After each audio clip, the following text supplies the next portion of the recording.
Buenos días. Vamos a ver los prototipos y su relación con las clases.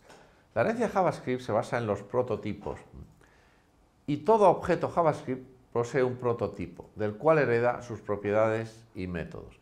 JavaScript es en realidad un lenguaje orientado a prototipos, no es un lenguaje orientado a clases. El prototipo es un objeto como otro cualquiera, al que se pueden añadir o quitar métodos y propiedades. Aquí explica un poco más en detalle la herencia para los que estén interesados. Como un objeto hereda todo de su prototipo, si nosotros modificamos algo en ese objeto, es decir, borramos un método o añadimos algo, esas modificaciones trascienden a todos los objetos que heredan ese prototipo. Si lo borramos ya no podrá ser invocado porque da un error, y si lo añadimos, pues sí podremos invocarlo sobre esos objetos que lo heredan, porque no dará error y podrá ser ejecutado. Si queremos obtener el prototipo de un objeto determinado, podemos utilizar este método de aquí, el método getObjectPrototypeOf, que pertenece a la clase Object y al cual le pasamos el objeto Object. Con esto obtenemos el prototipo, que es un objeto, como ya he dicho, como cualquiera de los otros. El tipado JavaScript se implementa como lo que se denomina en los ingleses un tipado de patos, que dice que si algo anda y grazna como un pato, ¿qué más nos da? Pues para nosotros es un pato. El tipado se construye con las funciones, que actúan como constructores de una clase, de los objetos de una clase, y donde además por convención, porque no es algo que la sintaxis del lenguaje obligue, estos constructores se deben hacer siempre con mayúscula, deben empezar siempre por mayúscula. Por eso si nosotros construimos una clase, tenemos que poner el nombre de esa función siempre con mayúscula, aunque no sea obligatorio. Si no lo hiciésemos, pusimos colaría, pero eso puede dar problemas luego de legibilidad. Si nosotros invocamos ese constructor con el operador new, se construyen objetos, creándose un prototipo determinado con toda la herencia asociada a la creación de nuevas clases. Por eso, si nosotros invocamos newObject, donde object es el constructor, que es una función básicamente que está definida en el core del lenguaje, o newDate, que date también es una función, o newArray o cualquier otro de los constructores, lo que hacemos es construir un objeto con sus prototipos, que luego ya sí será utilizado como un objeto más. Los literales de los tipos predefinidos crean objetos exactamente igual que estos. Lo que pasa es que tiene una semántica más rica y permiten crear objetos más complejos de forma muy clara y legible. Al crear un objeto, ya sea por este método o por este otro método, digamos, pues siempre se le crea el prototipo. Y el prototipo está accesible en una propiedad de nombre prototype, que como indica, digamos que es el prototipo, que pertenece a la función. Es una propiedad de la función, de la clase, de array, de object, de date o de cualquier otra clase que nosotros creemos. Con estos componentes ya podemos entender mejor qué es una clase JavaScript. Una clase JavaScript es un conjunto de objetos que tienen el mismo prototipo, que es el prototipo de la clase. Y todos los objetos de esa clase heredan sus propiedades y métodos de ese prototipo. Todo lo que tenga el prototipo lo heredan todos los objetos. Si una clase deriva de otra, sus prototipos están enlazados y se hereda de toda la cadena de prototipos. Es decir, no se hereda solo del prototipo de esa clase, sino del prototipo que esté conectado, digamos, o de los prototipos que estén conectados con ese prototipo, hasta llegar a la raíz del árbol, que es la clase Object, que es la clase que tiene un prototipo, que es el único que no tiene un prototipo por encima, porque es la raíz del árbol. Las clases predefinidas, array, regex, date y las demás, derivan directamente de Object. Por eso tienen el prototipo de Object por encima y luego el prototipo de Array, o el prototipo de Object y el de Date, y así sucesivamente. Las clases predefinidas tienen además estos literales que permiten construir objetos de forma mucho más legible y eficaz. Estos literales, especialmente el de objetos, el de Array también, se consideran de las partes mejor construidas de JavaScript, esto que se denomina las good parts de JavaScript. Y los literales deben utilizarse siempre que se pueda porque son muy legibles, muy potentes y muy claros. Vamos a ilustrar cómo se utilizan los prototipos con un ejemplo de enriquecimiento de la clase Number. La programación orientada a prototipos pues, se considera hoy día una programación tan buena como la orientada a objetos. Y por eso cuando uno trabaja con JavaScript, pues se recomienda utilizar la programación orientada a prototipos y modificar los prototipos siempre que sea adecuado, eso sí, hay que hacerlo bien. Vamos a añadir a la clase number un método que vamos a llamar integer, que lo que hace es extraer la parte entera de un número. Lo vamos a hacer porque en JavaScript no existe ningún método que haga esto. La parte entera de un número positivo se puede extraer con la función math.floor, pasándole el número n, porque la parte entera del número 7.3 es 7, que es el suelo de ese número. La parte entera de un número negativo, en cambio, es el ceiling, porque estamos en los números negativos, el entero más próximo por encima es la parte entera, es decir, el entero más próximo, pero el entero, digamos, parte entera de menos 7.3 es el 7, que es el ceiling, porque en los números negativos va al revés. Por eso, si nosotros queremos extraer la parte entera de un número positivo o de un número negativo, tenemos que aplicar alternativamente esta función si es positivo y esta si es negativo. Vamos a hacerlo con esta definición que tenemos aquí, donde básicamente lo que hacemos es definir sobre el prototipo, sobre el number.prototype, una nueva propiedad integer que previamente hemos comprobado que no existía. Aquí le hemos hecho una comprobación manual, porque se supone que, bueno, pues lo estamos haciendo en un programa de ejemplos, si no habría que hacerlo con una instrucción if then else, que en caso de existir pues nos llevase a error para indicar que algo raro está pasando. Aquí hemos visto que number.prototype.integer, digamos, al evaluar esa expresión nos devuelve un define, lo que quiere decir que esta propiedad no existe. Luego podemos hacer este enriquecimiento.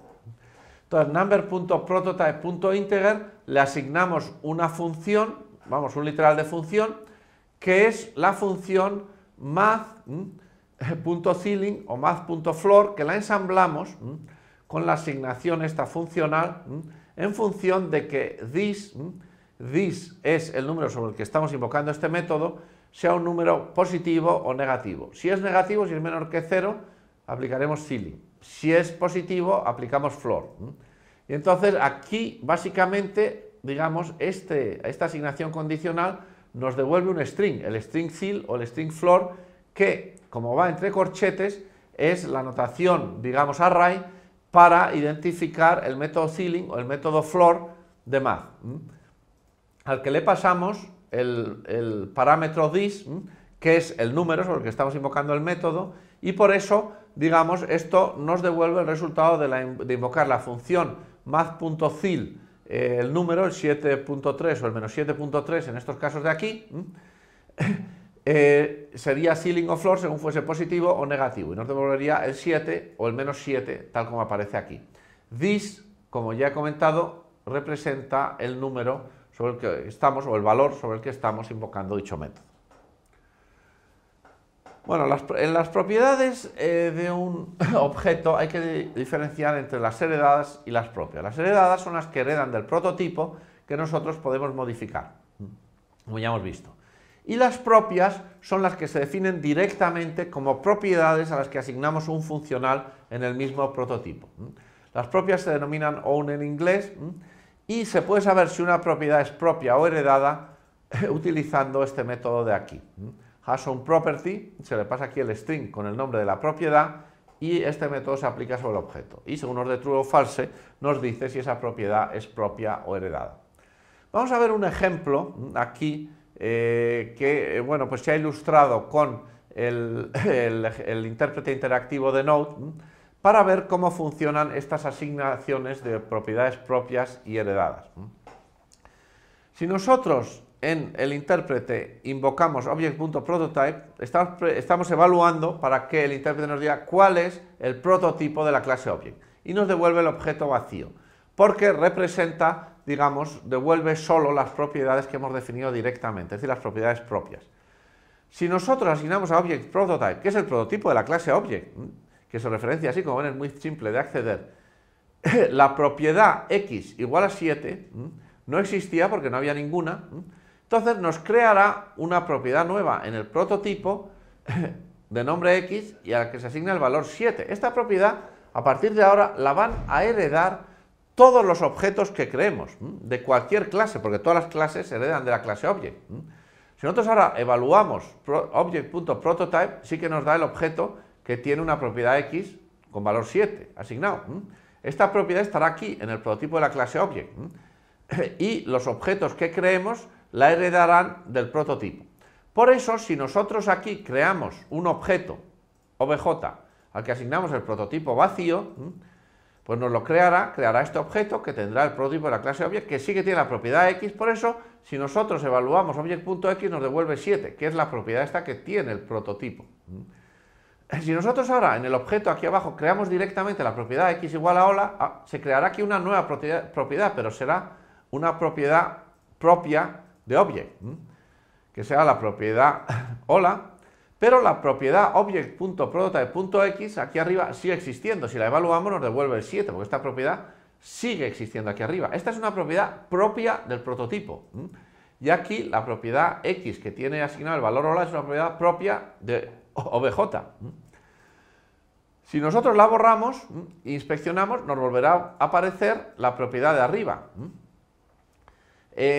Por eso, bueno, pues vamos viendo cómo, digamos, unas propiedades se tapan a otras. Cuando la propiedad X está definida aquí y aquí, como además tiene el mismo nombre, en este objeto la propiedad X tapa a la propiedad X del prototipo. Pero si no está aquí, pues ya no la tapa y volvemos a verla y nos vuelve a aparecer el 7. Si borramos la propiedad X del prototipo, que sigue existiendo todavía aquí, pues nos la borra, nos da true como resultado porque existe, y al evaluar Object.x nos dice ya que está indefinida, porque no existe ni en el objeto ni en el prototipo. Bueno, vamos a ver cómo definimos una clase utilizando los prototipos. Una clase la definimos con una función que va a ser el constructor, que por convenio, tal como hacemos allí arriba, tiene el nombre en mayúsculas. Vamos a crear una clase que nos permite crear contadores, que tiene una sola variable, la propiedad cont que tenemos aquí, que se inicializa al valor del parámetro que le pasamos, de forma que cuando invoquemos cont0 inicializamos un contador a 0 o cont7 un contador a 7, como hacemos aquí, en que creamos dos objetos con este constructor. This, este this que tenemos aquí, se refiere al objeto que estamos creando. Entonces, lo que estamos creando en ese objeto es una propiedad cont al que le asignamos el valor que pasamos como parámetro al constructor, tal como hacemos aquí. Por eso, cont1 creará un contador que se inicializa a 0 y cont2 creará un contador que se inicializa a 7. A este contador, a estos contadores que creamos, digamos, les asignamos los siguientes métodos de clase, que son los siguientes métodos, bueno, que van a heredar a través del prototipo. ¿Dónde está el prototipo? Pues tenemos que ponerlo en contador.prototype, es decir, le asignamos un objeto que tiene dos métodos, el método contador, que simplemente retorna el valor de la propiedad cont del objeto que hemos creado, y el método int, que incrementa, porque aquí este más es auto pre-incremento de this.cont, que es la variable contador. Entonces, ¿qué hace? Return esta variable, incrementándola antes, por lo tanto, incrementa el contador y nos devuelve el valor una vez incrementado. Por eso, si nosotros, después de haber creado estos dos objetos, inspeccionamos el valor del contador 1, nos da 0. Si lo incrementamos, nos devuelve 1. Si volviésemos a incrementar, nos devolvería 2 y así sucesivamente. Y contador 2, que es otro objeto independiente, pues si lo inspeccionamos nos dará 7, que es el valor con el que lo creamos, y si lo incrementamos nos dará 8, si vamos a incrementar 9 y así sucesivamente. Como ven, crear clases, o estas pseudo clases del tipado de patos, es muy sencillo en JavaScript. Vamos a ver por último la función instance_of, que nos permite saber si un objeto pertenece a una clase o no. No es una función, perdón, es un operador del lenguaje que está en esta tabla de operadores primitivos que nos da este resultado. Si comparamos con instance_of el objeto vacío con object, nos dará true, pero con array no, porque, digamos, un array, el objeto vacío no pertenece a la clase array porque no deriva de ella.